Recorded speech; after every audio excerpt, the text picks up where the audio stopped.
Average atomic mass. When we attack one of these problems, what we're going to do is we're going to first look at how many isotopes we are given. In this example, we have two different isotopes of rubidium, the first being rubidium-85 and the second being rubidium-87. In the real world, and ideally, this would be given to you as a decimal form. Instead of 85 being the actual mass of rubidium, it's a little less than that, 84 point some decimal. This is because that when different elements are made, in the fusion process that creates the different types of elements, according to Einstein's theory of relativity, a little bit of mass is lost to create energy in the fusion process. And this is seen whenever scientists over time have measured the different masses of the different nuclei of these isotopes that are found in the world.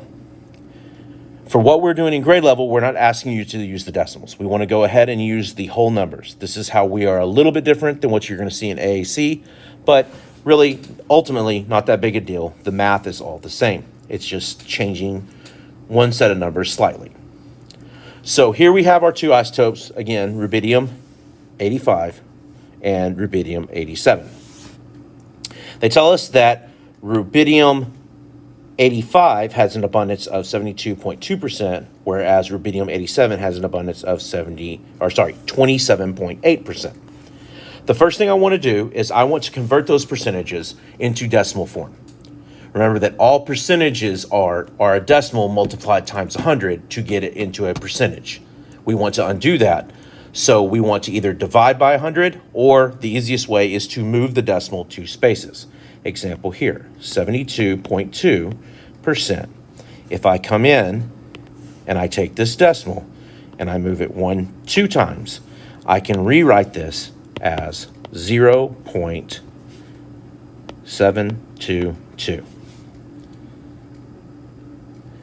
Rubidium-87 gave us a percentage of 27.8%. We can rewrite that as 0.278. In this case, just in my head, I slid the decimal that's right here 2 places to the left. We're going to use these decimals in place of the percentages to do our calculations to get the correct number. To set this up, we're going to take our first isotope, rubidium-85.